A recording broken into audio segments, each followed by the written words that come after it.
guilty of crime.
Hello, everybody. What's up? I am Jay with Guilty of Crime, and I'm back. This is actually not a live stream, so check this out. We covered the United Health Care shooter today, and there's a few little tidbits that I wanted to throw in.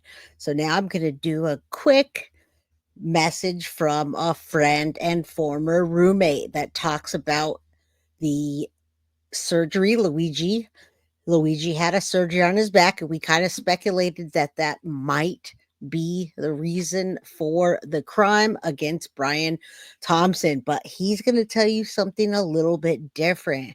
So let's listen up and hear from former roommate slash friend that's going to speak out about United Healthcare suspect, because innocent until proven guilty. We know Luigi's the man arrested, and let's get into this guy. Beyond shocked. It's unimaginable. I was roommates with him, friends, hiked, went to yoga. He's, did his best to be athletic, and unfathomable knowing the kind, person that I saw and knew. Right. Well, actually, we have an interview process because when you throw a bunch of people living together, you need to hopefully make sure they work well. And I interviewed him before he moved in. He works in tech. He has a remote position. He was looking forward to living in Hawaii and being healthy. He was excited about getting new people, experiencing new culture.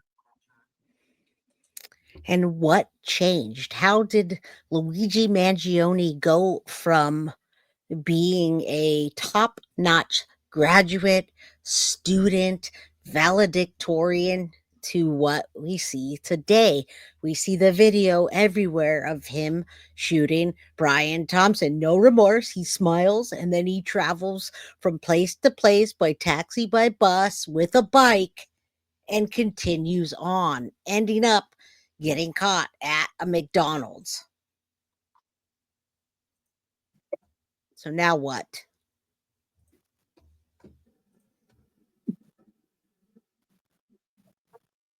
Tell us. No. It's very natural. Our members all have remote jobs, and Hawaii is one of those places that many people would love to live. So we provide kind of an all-inclusive living experience, so it makes it easy for them to move to the islands. Absolutely. Hawaii is one of the most sought-after places to live, and expensive. So Luigi living the life. All right, if only we could hear what's on the other side. But as he answers the questions, you'll pretty much figure it out. Brendan, former roommate. He was a very thoughtful person, communicated really well, was friendly, had good relationships with everyone. He was even, in some ways, a bit of a leader. He helped spearhead a book club that we started just so we could, keep those intellectual pursuits alive from back when we were in school. Don't forget to hit the like, guys. You probably haven't heard this yet, and it's good to hear from friends to see what happened.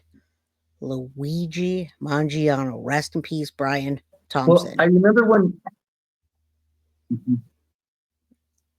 If I could hear. Yeah, so when I first interviewed him before he moved in, I remember he said he had a back issue and he was hoping to get stronger in Hawaii. So he's always focused on trying. When he first came, he went on a surf lesson with other members, and unfortunately, just a basic surf lesson, he was in bed for about a week. We had to get a different bed for him that was more firm, and I know it was really traumatic and difficult. You know, when you're in your early 20s and you can't, do some basic things, it can be really, really difficult. 26 years old. But he bounced back from it. Lots of bolts in his back. We saw the picture earlier on his Yeah, Twitter. I took him to yoga. The only thing he ever mentioned, he mentioned, oh, I need to go back to see my doctor and then I'm going to have surgery. I encouraged him and brought him to yoga classes. He would do calisthenics on his own. I know he was really focused on being strong and healthy, but it also weighed on him that he knew that there was an impending surgery. How could that be the motive? I wonder if he's going to talk. Sounds like he was living in Hawaii, nice and healthy. Maybe his mind wasn't so healthy. Interesting to hear this. Now we're going to hear about that. I wonder now if that's actually the motive. It doesn't seem to have hindered him as much as I might have thought. Former friends. I apologize. I haven't read any of the media that's happened. I heard about it when a reporter called me. So I'm not familiar with what his writings were, but I know we talked about social issues and we talked about how to improve the world. And we talked about, issues that are, say with capitalism or with the healthcare system or with housing or the food systems. It wasn't, anything specific. It wasn't like he had an axe to grind or he was even upset or angry about a particular issue, or they were just natural intellectual conversations that you have when you're inquisitive. Does that take away the motive then of the injury in his back? As you see Twitter, you see lots of bolts, nuts and bolts in his back, so to speak. Interesting. This friend. Mostly just text messages. So I knew he was going to have a surgery. So earlier this year, I checked in with him. He confirmed that he had surgery and he sent me the x-rays. It looked heinous with just giant screws going into his spine. After that, he called me once. I didn't pick up. We kind of texted a little bit, but unfortunately, I feel terrible now. I wish, I would have made more of an effort to communicate with him. No, he probably still would have went off the hinges. I wonder if that was a factor. Oh, I'm sorry. Could you repeat the question? It's hard to tell what the factor is here when you hear former friend or friend saying that. Never once talked about guns, never once talked about violence. He was absolutely a not violent person, as far as I could tell. Yeah. Wow. And when I say that,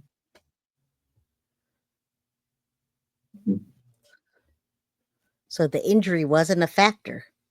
And we'll take a look quickly at the injury after we listen to this. I'll show you one more time. X-rays, spine, what it did. This guy says no. Former roommate or friend, whatever you want to call it. Personally, I can make zero sense of it. There's never justification for violence. We live in a democratic system with processes and procedures to address, our issues. And I can make no sense of it. And neither can we. All right. So that's that. Let me show you real quick. If you did not see the spine, I'm going to show you that now. I thought it might have played a factor in it in the beginning. There's his Twitter account or X, whatever you want to call it. Now, in his Twitter account, he has lots of different philosophies. He's writing a 3-page manifesto that hasn't been exposed to us just as of yet. But you look here and you see this guy that's all fit. I can't even call that a 6-pack. It's like a 12-pack here. And then you see this here. We heard what the friend just said. All right. Very, very interesting to say the least. Let me take a look at one more clip, catch you up on today, what it is that we're talking about and how it went down. And then don't forget, hit the like button, subscribe if you haven't, and share. Luigi Mangione, suspect in the shooting case of UnitedHealthcare CEO Brian Thompson killing. In the murder of that CEO in New York City, police say a person of interest is now in custody. Tonight, 26-year-old Luigi Mangione in custody in Altoona, Pennsylvania. For now, being held on a weapons charge. The break came after a worker at this McDonald's recognized him from those surveillance images and called authorities. Police finding Mangione had a passport and several fake IDs, including this New Jersey driver's license, the same one he used to register at a hostel in New York, where this widely circulated image was captured showing his face. We have learned police also found Mangione had what's called a ghost gun, possibly made with a 3D printer with a suppressor or silencer, appearing very similar to the one used at the attack captured on surveillance. The images today, when the news broke, the NYPD immediately racing down I-80, the nearly 300 miles to Altoona, Pennsylvania. Mangione seen in a mugshot late today. His arraignment. There it goes. Much different look than the one we just saw without a shirt. And we now believe it's a ghost gun. You can throw all of that out the window. Not a veterinarian gun, a ghost gun. That's a 3D printed gun. You got 3D print on the lower, and then the upper's metal with everything that a real gun would have, except there are no serial numbers, hence the name ghost gun. So Luigi Mangione, suspect in the Brian Thompson killing, and we just heard from his former roommate that says it doesn't seem like the back injury is the motive here. Just moments ago in Altoona, the images in a moment here. We have learned tonight he was valedictorian in high school. He went to the University of Pennsylvania, where he graduated with a master's in engineering. ABC senior investigative correspondent Aaron Katursky leading us off. He's on the scene in Altoona tonight. Tonight, nearly a week after the CEO of UnitedHealthcare was gunned down outside a New York City hotel, 26-year-old Luigi Mangione has been taken into custody in Altoona, Pennsylvania, where he was recognized at a McDonald's from surveillance images. He is believed to be our person of interest in the brazen targeted murder of Brian Thompson, CEO of UnitedHealthcare, last Wednesday in Midtown Manhattan. The NYPD seen racing along I-80 to Altoona, nearly 300 miles away after a break in the case just after 9 a.m. A worker at this McDonald's spotted a customer who was eating and acting suspiciously and dialed 911. A McDonald's employee did something we ask every American to do. If you see something, say something. But most importantly, do something. And they did. Altoona police taking Mangione into custody. And I'm so glad this was out without incidents, that they were able to arrest him and nobody got hurt. Now it's believed that he still had the weapon on him when they arrested him. So they're going to have full evidence. Whether that was the weapon, we don't know, but it probably was. So thank God nobody was hurt. Custody on gun charges. Police say he had this ghost gun that may have been made with a 3D printer, similar to the weapon used to kill Thompson, along with a suppressor or silencer. They also found 3 handwritten pages that police sources tell ABC News express anger at the insurance industry and could speak to his motivation and mindset. It does seem that he has some ill will toward corporate America. Officials say Mangione had clothing and a mask consistent with the suspects, a passport, and multiple fake IDs, including this fake New Jersey license used to check into that hostel in New York City. We know he has ties to San Francisco, California, and his last known address was Honolulu, Hawaii. He has no prior arrest history in New York. Mangione had a master's in engineering from the University of Pennsylvania. He's from Maryland, where he was a valedictorian.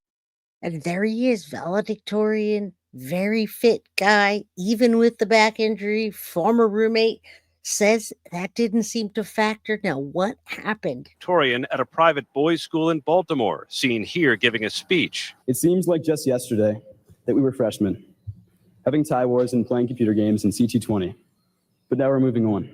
About a year ago, Mangione posted a review of the infamous manifesto by Unabomber Ted Kaczynski, saying he was a violent individual rightfully imprisoned who maimed innocent people, but describing him as an extreme political revolutionary. In this grainy surveillance video obtained by ABC News, Brian Thompson's killer is seen moments before the murder, waiting for the UnitedHealthcare executive. When the gunman spots his target, he runs across the street and opens fire, leaving Thompson to die on the sidewalk. Our NYPD investigators combed through thousands of hours of video, followed up on hundreds of tips, and processed every bit of forensic evidence. Police stitched together a timeline of the suspect's movements from the moment he arrived in New York 10 days before the shooting. He kept a mask over his face at all times, except for this one unguarded moment when he checked into that hostel. Surveillance cameras catching the suspect near the Hilton, at a Starbucks, escaping on a bicycle. And these cameras are ultimately what took him down. They followed him, tracked him stop to stop. And then you, the people right here watching YouTube on the internet are the ones that were able to call in, tip in, trace his steps, and arrest him. Now, whether you're on his side or whether you're on the side of Brian Thompson lost his life. There's no excuse for a killing. Is this going to really change the healthcare system, I ask you? And finally, getting into a taxi for a ride to the bus station where he vanished. At the shooting scene, police found bullets with the words deny, defend, and deposed, a possible reference to grievances with the insurance industry. Yes, he was the CEO of a health insurance company.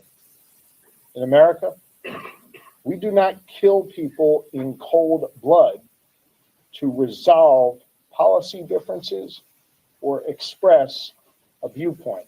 Thompson's murder has ignited online anger against the industry, and over the weekend, the company putting up fencing around its headquarters. Tonight, UnitedHealthcare says in a statement, our hope is that today's apprehension brings some relief to Brian's family, friends, colleagues, and the many others affected by this unspeakable tragedy. Mangione appeared in court just moments ago, David, on the local gun charges. Investigators from the NYPD and from the Manhattan District Attorney's Office are here in Altoona. They're just starting to go through some of the evidence collected here and through the suspect's social media, where they see an X-ray of a spine and posts indicating he read books about back injuries. David? Aaron Katersky leading us off tonight here. Aaron, thank you. All right, there it was. You heard it. You heard it yourself. You decide. You heard from a friend. You heard the news media. You've been hearing this all day long. You decide. Whatever you do, decide to hit that like button, subscribe if you haven't, and share my content. We're looking forward to get 20,000, and then hopefully after that we hit 50 and steadily 100. You guys, I love you. I'm out. Hit the like button and come back tomorrow, won't you?